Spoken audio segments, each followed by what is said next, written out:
What's up? This is Livingston. I'm hanging out with Rob on Front Row Live. Check it out.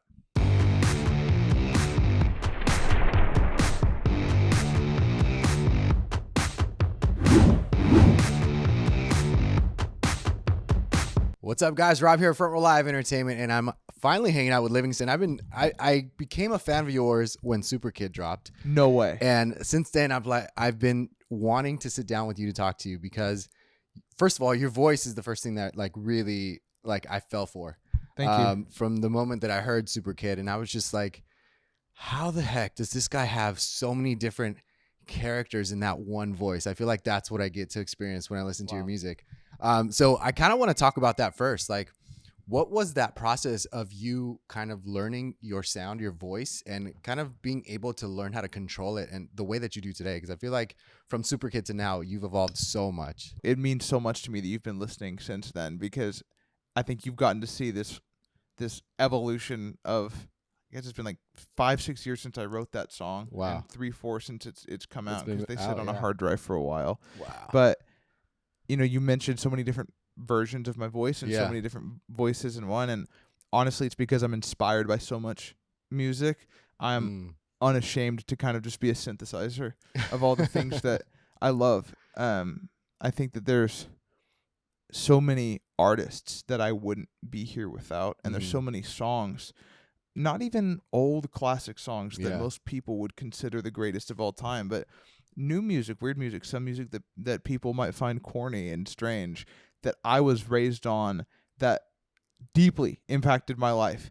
And I think where I was always trying to create songs is just what I wanted to hear. Like, I just wanted to make the songs that fit in the margins of the songs I loved. I was like, what would happen if you combined We Are Young by Fun and Radioactive by Imagine Dragons? It's kind of a sandbox of, well, I love all these things, but there's spaces in between them that I haven't heard people try. Yeah. And early on with Super Kid, it was my obsession with cinematic soundtracks and Hans Zimmer and John Powell. Yeah. But also an obsession with Alex the Kid as a pop Alex the Kid, juggernaut producer who could bring in these gritty textures and combine them with beautiful choruses, and that contrast was so cool to me. Yeah. And so it's just wild to me that you've heard it's for that long, because I look at that like my not like I'm still not in my musical youth, as I definitely am, but I was a baby then, just trying to throw stuff at a wall and see what sticks. And it's wild. You mentioned Alex the Kid. You mentioned Fun. People, I'm sure a lot of people today don't know who Fun is or Fun was. Yeah. And they listen to one of the main producers now alongside with Taylor Swift, and it's like they probably didn't even know about this project or this band. I remember watching them in a small venue. Yeah. And just like that experience of like, whoa, these guys are just like the ultimate thing right now. But the fact that like you have so many different types of artists that kind of inspire you to create the way that you do, and then you take me into the cinematic world as well. Like, how has that really impacted your writing process, or better yet, how did you learn to write to cater to this kind of sound, style, and music? I think that there's forever the mix between the fundamentals and the basics and the things that you recognize occur across a lot of music, and the patterns of just what is a great song structure like how do you begin to tell a story, bring someone into a world, whether you're introducing a character or you're bringing up an idea or an emotion that you've been through, and then taking them on a story to a chorus, which hopefully you say something meaningful there, and end up at a place and aren't floating the whole time. But then there's the other side, which is the spontaneity and the things that are just random. Like what sounds inspire you, and what do you want to combine? Like, what is the, for me, right, it was weirdly, I like orchestral scores, but I also love hip hop drums, and I love J. Cole, and I love John Bellion, and I love all these different artists that span a lot of genres. I love this Icelandic piano composer, Ólafur Arnalds. I think he can tell stories in the way that some of the most beautifully written songs with lyrics have told without saying a word. How do you take all those things and say, okay, over here we have this gold mine of things I love and am inspired by, and sounds that I can't explain why, but they just make my heart pound. And then over here you have, hey, there's order, and there's, out of everything you can create today, you create one thing. You're gonna tell a story, and it's gonna be clear. Yeah. And swimming between those two worlds, which I'm still figuring out how to do, and I hope I never figure it out. That's kind of where it comes from. It's cool because it's like there's so many different things that you've evolved into this new music that you've been releasing, but like also your voice too. Like I feel like earlier sounds you felt, or at least to me, it sounded like you felt more comfortable in a lower kind of tone, lower kind of register, and now I feel like you're more up here on this brighter kind of sound. Yeah. Do you feel that's an that interesting observation? Yeah. do you feel that that's also like impacted your writing process because now like your ranges have kind of evolved, or your comfort in these ranges have evolved? So do you feel like you try different things in the writing process? I feel like early on I was definitely more comfortable with ballads and with slower BPMs in general, which led me to that lower range. Because I feel, when I was putting out covers when I was 16, 17 on TikTok, and it was getting received as kind of in the Louis Capaldi or the James Arthur kind of ilk. I was like, oh, this is I feel good with my voice there. Like it's a comfortable place. But I think there's something in me that when I started performing a lot of those songs that were slower, like in the 70s and 80s BPMs live, which a lot of the early music, like in the first 2 EPs, they weren't really ballads, but they weren't up tempo. So they were kind of like swimming, sort of shuffle swung, like 80s, 90s stuff, and meaning BPMs, not like decades. And I'd perform them, and I was like trying to find the groove on stage, and you start to find after a while, you're like, ooh, I really want a little more something. Like I want it to drive a little more. And as the BPMs, as I started to push, hey, this kinetic is cool, and I want to mess with a different emotion. Like I want to talk about a thing that maybe is brighter and more fun, or less introspective and a bit more powerful. I think it just naturally drove me to sing in different places, and it sucked for a long time, and it misses, and then sometimes you find something where you're like, hey, I haven't tried that before, but that really landed. That was cool. That's cool. It sounds like it's been like so much experimentation for you, but also like kind of like rediscovering yourself during this process as well. Right now, most recently, Look Mom, I Can Fly, like this is the most recent single, and I'm curious, like what really kickstarted the writing process for this track, or the idea of this track for you? So that came from one of the few songwriters that I work with that I really love. His name's Jake Torrey. And we wrote Last Man Standing together, which is another one of my favorite songs. It's the only ballad that I have that I'm like, I stand by that. He's an incredible piano player, and he's really good with lyrics. But most of all, I think he's really good with intent. And I think he challenges my, I'll have lyrics that I love and that sound good, but sometimes can lose reference as to the context of the lyric in the whole track. He's really good at not getting lost in the sauce. And he's smart. And I think we were just coming up with song ideas, and we'd been trying stuff for a couple hours, and we were just going through our notes and saying random words that were in our notes and throwing out a bunch of stuff. And he was just scrolling through, and he just said, "Look, Mom, I Can Fly." And I was like, and he just kept going, and he went like, said 10 more things. And I was like, that's a good song title. It's really kind of stuck out. And it's also a challenge to take something that feels kind of on the nose and kind of too youthful and almost like, oh, that could be really corny. Yeah. And try to tell something that is meaningful behind it. It's a fun exercise. It's a fun challenge, and that song it doesn't take itself so seriously, and I like that because it a lot of times it's easy to, when you're making these deep dark songs, it gets so intense, and I have a lot of those, and it was nice to have one where I'm like, this is a breath of fresh air. And then my mentor Rami Yakub is an incredible Swedish producer songwriter legend, came in and fixed the arrangement on that, and it's just a fun song. Yeah. I love that you can just play with your music. You can give us the serious like vulnerabilities, sounds and styles, and then you can give us this like fun kind of stuff that like can not necessarily have a direct meaning to it. Like you could just have fun. I guess at the same time, like I'm gonna bring this one back, but Fairy Tale, I'm still like, how the hell did you write that track, dude? Because like you're way back. Because it's like, dude, like when I listen to that song, it's like you're either like a diehard Disney kid and like, you know, these references from just off the top of your head, or it's like something that you actively were like trying to research to make this song happen. So now I'm kind of curious, like what was that process like, and how different was that process for that song compared to the music that you're creating now? I think that honestly, that song for me and the process of creating it was the beginning of the way that I create music now. And it was looking into one little corner of life, which was, you know, these beautiful movies, these Pixar movies that everyone loves, and saying, how can I extract a bunch of stories from here, a bunch of allegories and ideas, and where did those fit in my life? Like why does my heart jump when I watch those movies? Because they all have very specific stories to them. They all have very specific small chunks.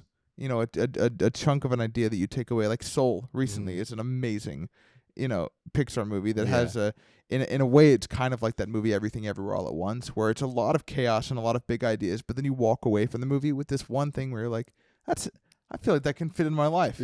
Fairy Tale was the first song where I was like, hey, I'm going to dig into this one area of life and try to explain these unexplainable emotions in my own life.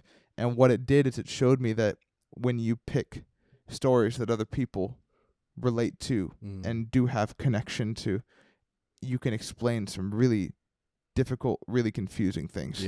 And that just set off, I guess, the last like 8 years of experimenting and throwing paint at a wall. Do you feel like that song or that process of that song really helped you kind of understand yourself in your songwriting? I remember calling my mom up to I was like, Mom, come listen to this. When I wrote that song, and there was something that song did to my heart when I wrote it, where I was like, I don't know what this feeling is, but I want to do this for the rest of my life. And I don't, and I don't, you know, and it's also like realizing that not everything has to be the coolest thing in the world. Like if something elicits an emotion out of you that conversation can't and that words can't, it's like the best thing that song ever did for me in my whole life was not getting me a record deal or starting my career. The best thing that song did was do something in my chest that I will never forget, and showing me that you can combine a bunch of chaotic things that don't make sense together and pare it down to something simple and beautiful that even me 8-9 years later can look back and I know exactly how I was feeling in that moment, you know? That's wild. Like that gave me chills as you were explaining it. It's crazy because it's like every single time you release something, I keep mentioning, it's like you are rediscovering a new part of you, a new piece of you, or you're allowing us to come into a new like space to understand you a little bit more. With the debut album, A Hometown Odyssey, like I'm curious, like when you started working on this body of work, you know, debut album is a scary thought. So when you finally said like, all right, it's time, how did you know that this was the album that you wanted to release and send out to your audience?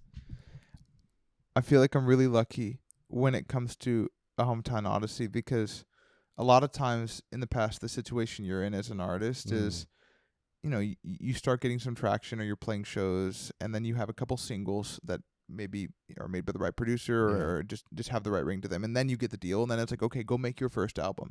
And there's that joke that gets passed around, like you have your whole life to write your first album, because some people have a lot of material from when they're younger that ends up being that first album, but a lot of people have to kind of be like, oh, I guess I'm an artist now. Especially right now with TikTok being at the center of everything and driving so many careers. The common plight is, well, I guess I'm an artist now, and I have to now spend the next year with the overhead of people really kind of care about this, and I got to get it right. And then you make an album. I was in this extraordinarily lucky position of, from the time I was 13 to when I was 20, nobody cared, and I had a lot of time to try a lot of things and write a lot of songs. And out of hundreds of them, probably like 250 to 300 of them, like 10 of them stuck. And those were the songs that I had kind of just ready to go, you know, because there was this long journey of being signed to a record label when I was 16. I think it was just turning 17. And then spending a couple years with that label, making and finishing a lot of the songs that I'd worked on in high school, which would become a Hometown Odyssey. Wow. Playing that label, a Hometown Odyssey, them not getting it at all. I played them Shadow and Last Man Standing and all these other songs, and no one got it. No one was excited. And I tried to not take it personally, and I was like, look, if it's not right, can I have them back, and can I try it myself, and can I leave and go independent? And thank God they said yes. And I was able to basically start my career from scratch last year and tried 5 songs and nothing really stuck. And I was gonna kind of start from the drawing board again and say, you know what, maybe all those songs that I made, including Last Man Standing and Shadow, which I hadn't tried yet, were all just to learn and to grow and to start something new, and put those out, and they ended up changing my life. So I guess it just goes to show you never know. I'm just glad you believed in those songs, and from the very beginning, because Shadow, that opener, is just like, whoa, like I want more.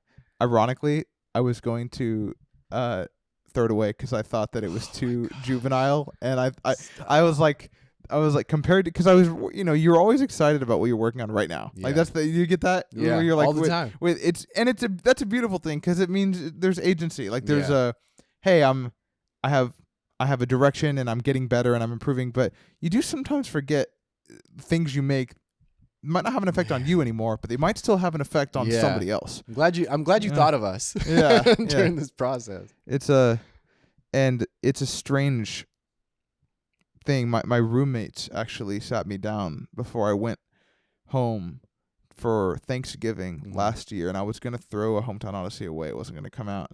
Wow. And I hadn't tried Last Man Standing or Shadow. And they were like, dude, like, stop wallowing in whatever. Don't try to, you're not going to be a hero by throwing out the album and starting from scratch. Just decide you're going to go home, tease them. If nothing works, like if it doesn't work, what's the worst thing that could happen? You put out something you love that you spent time on, and it's a couple people will definitely hear it. And I was like, you know what, fine. And I think I went home with that looseness to it, and I was like, I really genuinely, for the first time, didn't care if it worked or not. And ironically, man plans and God laughs. That's when my life changed, with songs that were sitting on a hard drive for a year while I ran around and tried different stuff thinking that was going to work. So it was humbling. Wow. And then made me really, really grateful, because I saw a flood of so much emotion, and the songs reaching people in a way that I couldn't have planned out or prescribed, and it just made me so emotional. It was really cool. Damn. During this process, did you go back into these songs and kind of recreate them? And if so, like, which one do you feel that had like the most lives before you finally said like, all right, this one's done, it's ready to go out? Something that I'm pretty happy about is I didn't really dig too deep into changing a lot of them, even ones that were from when I was way younger and kind of embarrassed. That says a lot. Ending You Deserve, I wrote that's the vocal on that song right now is from when I was 16. And I didn't not cut it out of some altruistic, I don't want to mess with the purity of it. I cut it because I'm like, I don't think I'll be able to convince myself to be that emotional about that experience again. There's kind of sometimes you can recut songs if you're in the moment of it and you're in the season of it. But I was like, you know what? A lot of these songs are really specific moments from high school, from right after high school, from being caught in this record deal and not knowing where my life was going. Let's just let them be. Let's package them up. Let's mix them well. I mixed the album with my buddy Boone, who's my roommate now, and just get them out there. And that's how it went. Yeah. And I guess this is where the producer hat steps in, because if you were just the artist in this situation, you'd be like, no, I kind of want to redo it. But I feel like the producer in you was the one that was like, are you really going to get into that mindset again, that emotion again? Yeah, it's forever a struggle. I'm so grateful that I have the opportunity to create the sounds that I hear in my head.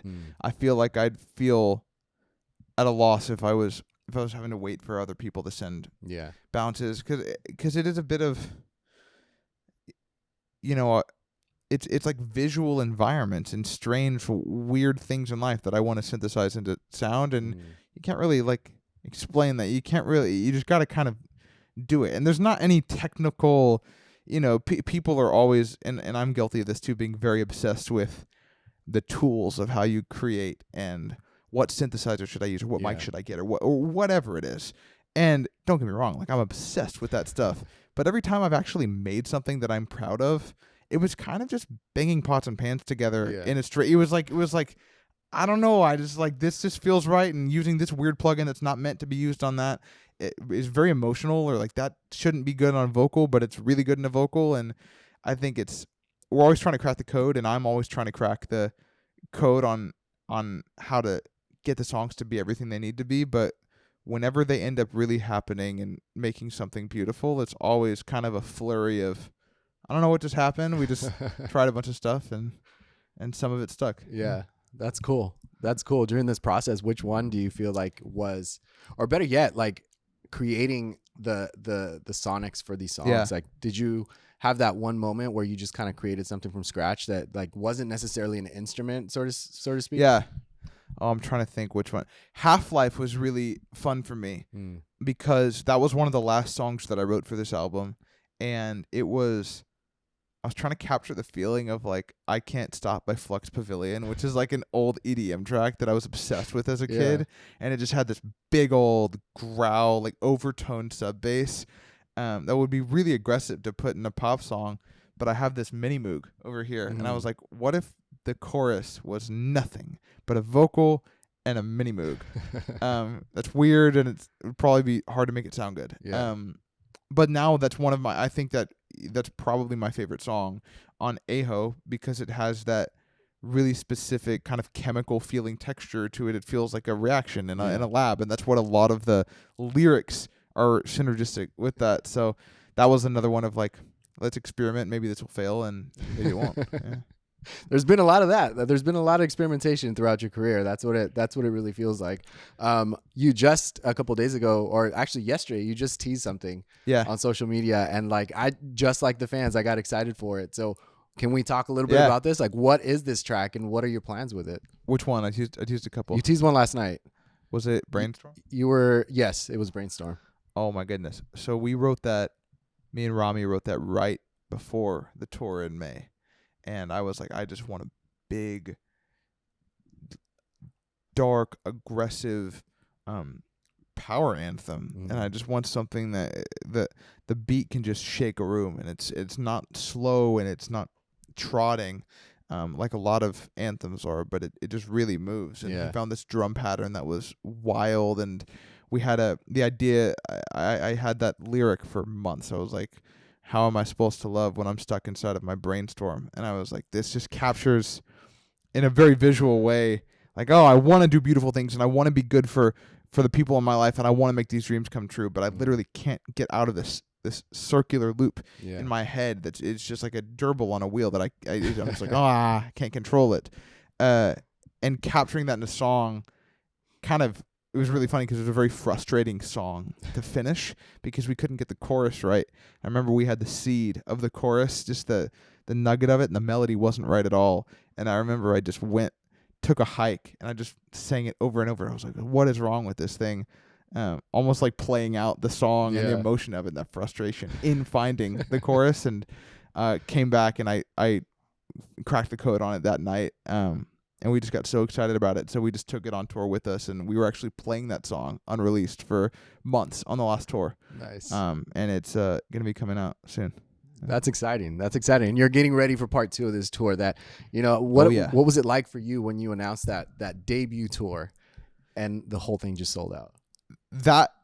Do you remember that, Liv? Do you remember that week? We were like, what is happening when that tour? We were like, that was, it was so strange because we put up 200, 300 cap rooms. Yeah. And I was like, hey, if a few of these sell out, that would be a blast. Yeah. Like I'd have a great time. Little did you know. And then those all blew. I remember my manager called me after 20 minutes, and he was like, Atlanta just sold out. And I was like, are you kidding me? Damn. Like, I've never sold a headline show in my life.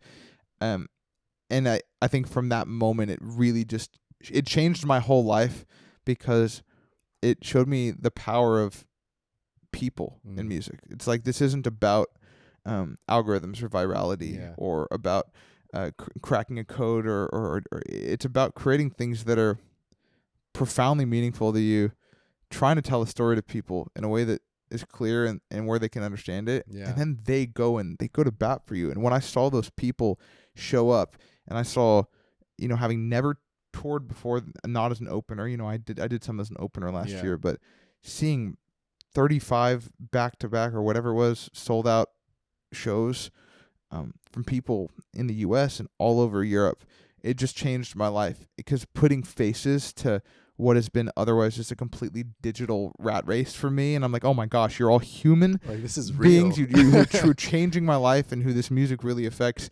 It changed my life, and it made me write some things that I'm very excited about. That's awesome. And at the same time, how do you feel that this experience impacted this upcoming part 2? Like, do you feel like it elevated this new tour that you're about to jump on? I just want everything to be better for them. Like, I want people to come to the shows and feel like it can be a cathartic, emotional experience. Yeah. Like, I want it to be fun. I want it to be powerful. I want it to be therapeutic in some way, and it's all tinkering, just like it is the songs, except I'm a much younger performer than I am a songwriter, and so it's still trial and error. But I want these shows to feel huge, and I want to do shows that leave people with a feeling they can't get out of their system for weeks, and that they can take with them into the rest of their life, and that has a really powerful, good effect on them, and it just really lit me up to chase, how can I make this better and bigger and more impactful? Yeah. I guess to close this off, because the early years were felt with a lot of rejection. That's what it sounds like. What was it about your music, or what really kept that fire still fueling for you, even though like you kept getting these doors shut? I think the theme of my life and the theme of why I create songs is to find that hope and that light in the darkness when it feels like all is lost and others don't understand you. And for so much of my life, and still sometimes, I feel misunderstood and isolated. And what I see when I close my eyes and I create is this world that's not trying to evade or escape or overwrite all the bad things in my life, but a world that can take all things, that's good things, bad things, scary things, anxieties, love, loss, pain, and then the weird inspiration I get from everywhere, and just stir it up into something that brings so much color to my life, and that I want other people to feel, so that in their own life they can feel inspired and have agency to go live and do something great. And if I can, I'm freaked out that I get to do this as a job. It's crazy. This was a pipe dream.